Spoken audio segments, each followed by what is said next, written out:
Hello, Attorney Brenton Begley here for the Elder Law Report. I'm joined by Attorney Jordan Bentley. Say hi, Jordan. How are you, Brenton? Hello, everyone.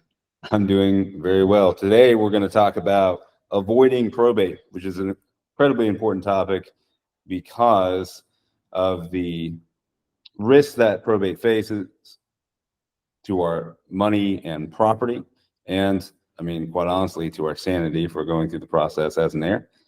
And also, it's an important topic because of the different ways that we can do it, whether it is right or wrong. So let's talk about first why you'd want to avoid probate. Jordan, why do we encourage our clients to avoid the probate process? Yeah, well, I think you kind of hinted at this. In addition to being frustrating and time consuming, and if you choose not to do it yourself, right, expensive because you're going to hire a professional, an attorney to do it for you or help you through it. So we got time consuming, frustrating, expensive. In addition to that, it's the only opportunity creditors have to come back and get repaid for money that you owe them after you pass away. Any assets that you own when you pass away will become property of your estate. And there's a period of time during probate where that estate property, could be subject to creditors and debts that you have. So you want to avoid that process to avoid creditors getting paid back. Right. So number one, you got probate. It's a long, difficult, expensive process. Takes anywhere from 2 months, 6 months to 2 years to go through that process. 2 months would be great. Yeah, 2 months would be amazing, right? And it can be expensive. You have the probate costs, you have possible attorney's fees, you have filing fees, things like that. You also have what you mentioned, a venue for creditors to come make a claim against the estate. North Carolina is what's called a limited recovery state, which means that if a creditor wants to come after assets of the estate, they're limited to going after those assets that are either going through probate or subject to the probate process. So avoiding probate in the correct way will allow you to avoid creditors making a claim against your hard-earned money and property that you want to leave behind to the next generation or to your spouse. So that being said, another thing about probate, another risk about probate that people worry a lot about, and rightly so, is can someone challenge this estate plan that I put in place? And maybe I'm just in that mode, thinking that way too, because I've been dealing with a lot of litigation. But, if you have a probate estate, then that is a venue for any heir or any potential heir or anyone that has a pecuniary interest in the estate to come in and make a challenge to your estate plan. And that can hold up the probate process, the division of the estate, for years. Litigation can last for years. So if you have an estranged, loved one who you left out of the will, if you have an individual who thinks they should have gotten more than what they got, if you have an individual who thinks they should have gotten something but got nothing, then there's a potential for them to challenge that will and to hold up the probate process. And so I get the question all the time, well, can someone challenge this? And the answer I say is, well, yeah, they can. Anyone can. Now, whether or not they'll win is another thing altogether. But the danger about probate is that a will challenge will freeze the probate process. So even if they don't win, I mean, that probate or that will caveat, that will challenge will last at minimum 6 months, maybe even beyond that. So if probate's already 6 months to 2 years, you hold it up for a year or 2 years, then we're looking at like a 3, 4, or 5 year probate process. And that holdup that you're talking about, you're not just talking about waiting, you're talking about court and negotiations and mediations and things that cost money if you have an attorney representing you. That's right. Yeah. I mean, depositions, discovery, if you're a propounder of the will, meaning that you think the will is valid, right? You're one of the heirs that thinks the will is valid. You might be subject to another attorney sitting there asking you a bunch of questions, deposing you, putting you on the stand, that sort of thing. So, time, money, and emotions. People tend to not like litigation. I like it because it's my job, but the people that I represent tend to just want to get it over with as a process, and because it's a system that's not set up to be enjoyable. It's a system that's set up to kind of drain the energy from the parties. That being said, when litigation is necessary, it's the right way to go, regardless of the risks. But we want to avoid it if at all possible for our heirs, and that's why another reason why we want to avoid it. Right. We're not talking about avoiding, and this is kind of an aside, but we're not talking about avoiding litigation when it's necessary. We're talking about setting it up so that it's not necessary for other people. That's exactly right. Yes. I mean, you don't want to create a situation where you invite people to, file a litigation action. And that's something I hear all the time. People sit down and they'll say, in addition to, can this be challenged? They'll say, how do I make sure it can't be? Right. How do I make sure this is easy for my son? My mom's probate was very difficult, or dealing with my dad's property after he passed away was hard on the family. How do I make this simple for my wife and kids? Or how do I make it simple for my grandchildren? And probate is not simple. It's not simple. And we would love for it to be as simple as possible. And so the best way to do it is to avoid probate altogether. So here's the thing. You may hear people say, hey, you need to avoid probate. A lot of people have an understanding that they don't want there to be some type of long drug out process after a loved one dies. So they attempt to avoid probate and they may do it wrong. So what are some ways that someone could, in good faith, try to avoid probate, but do so the wrong way? Well, I think the one that came to mind while you were talking there, and I don't even know if it might be obvious to people, listening to this, and to you, it certainly probably is, but people will sit down and say, I have a will. What do I need to worry about probate for, right? I have a will. I'm good to go. I'm giving everything to my daughters in my will. No probate. That should be easy, right? And that's obviously wrong. Right.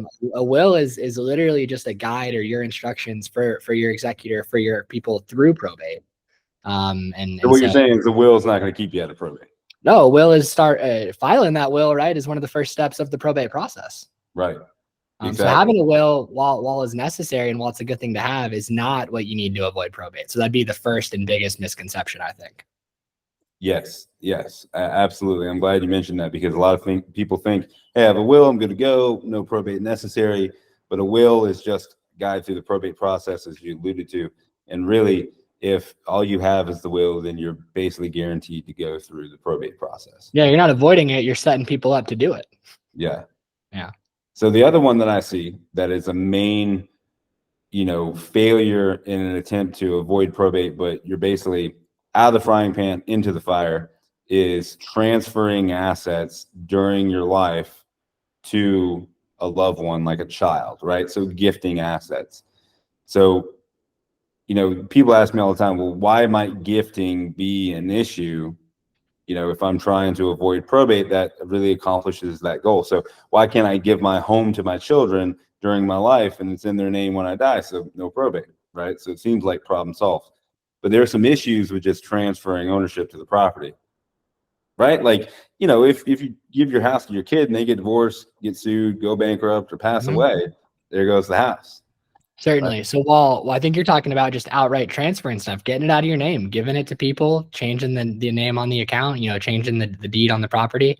Like you're saying, you are giving up control of that stuff while you're alive. So while you might be avoiding probate, you're also giving up control, giving up your right to do other things with that property, which could be a problem for your estate plan, but also just practically speaking, I don't want to take away your control of your stuff while you're alive. And I think there's better ways to avoid probate than to do that.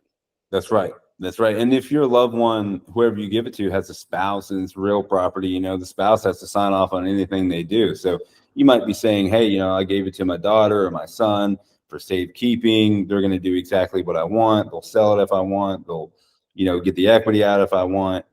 They'll give it back to me if I want. But, if they have a spouse, the spouse has to agree too. And that's where it gets dangerous.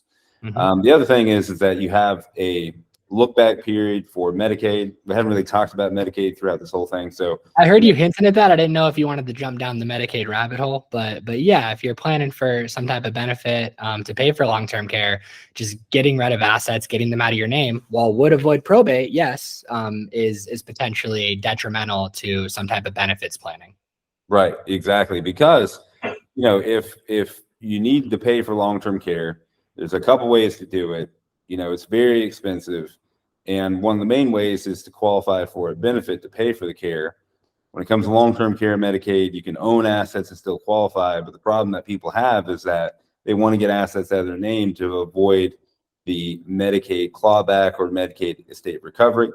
one of the best ways to avoid the Medicaid estate recovery is to just avoid probate. You don't need to get the assets out of your name. So, what a lot of people end up doing is they give away an asset, and that invokes the 3 to 5 year look back period for Medicaid, where Medicaid basically says if you give a gift within a certain period of time, 3 years for assisted living level Medicaid, 5 years for skilled nursing care, we're going to penalize you for that. We're not going to approve the payment for your care if you've given away an asset within that period of time and you try to apply for Medicaid. So that makes sense, because in their mind, they're thinking you should have kept it. You should have sold that asset or used that, right, money to pay for your care. So they're going to, yeah, exactly. Just wanted to explain why you get that penalty. Exactly. And so, doing that is a real roll of the dice. Okay. So we don't want to do that and then risk needing care within that look back period and not being able to get the care that we need paid for.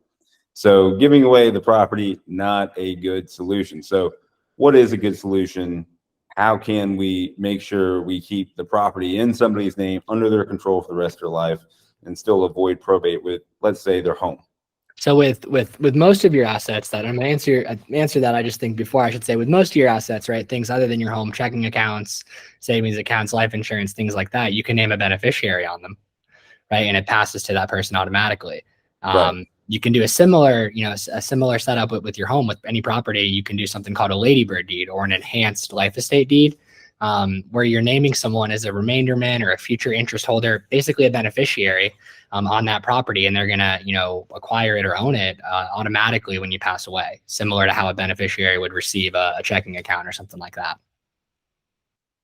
Exactly. There's also, you can do a trust. Anything that's in a trust avoids probate. But I like to say that you pass away, you're gonna die. Your stuff has to go through, be owned by your estate, go through probate, but your trust doesn't die. Right? Exactly. So anything that your trust owns will just be owned by your trust. Exactly. It'll be owned by your trust, passed to whomever you want to leave it to upon your death automatically, which is a nice thing. Whatever's in the trust avoids probate. And then with the home specifically, a good way to avoid the probate process with the home while keeping the home in your name and under your control for the rest of your life is what we call the ladybird deed or the enhanced life estate deed. And what that does is it allows you to name a beneficiary or multiple beneficiaries to the property. They don't own the property. They're not an owner of the property where you have to get their consent to sell it or they have any right, title, or interest to it until you pass away. And then it passes to them automatically outside probate and outside the reach of any creditors. So that's a really good way to set up the home or other real property. So, there's a number of ways that you can do this. We can really delve into trusts, which, I don't think we have the time to do today. We'll probably do a follow-up elder law report regarding trusts and the benefits of doing trust and how to plan with trust in the correct way. But otherwise, what we really want to leave you with today is the importance of avoiding the risk of probate and the fact that there's tools out there to do that. And also, please, if you have a will, you're not avoiding probate. And please know that if you have assets, don't just give them away. It's not going to help anybody. There's a lot of different ways to do it, but the key is that you figure out what way works for you, and we're able to help do that. And avoiding probate, like Brenton said, is the key here. You want to avoid that process with as many of your assets or all of them if you can. That's right. Well, thank you, Jordan. This has been a productive conversation and hopefully helpful as an explanation of why we encourage our clients to avoid probate. If you have questions about probate, trust, anything that we do, which is estate planning and elder law, you can visit our website, mcelderlaw.com. And on that website, you can schedule your free consultation to talk to an experienced attorney regarding what issues you may have and any possible solutions. And also to determine whether or not you need certain documents that we discussed in these elder law reports, like powers of attorney, wills, trusts, ladybird deeds, that sort of thing. So again, if you'd like to schedule your free consultation, go to www.mcelderlaw.com. Thank you, Jordan. Thank you, Brenton. See you. Please don't wait.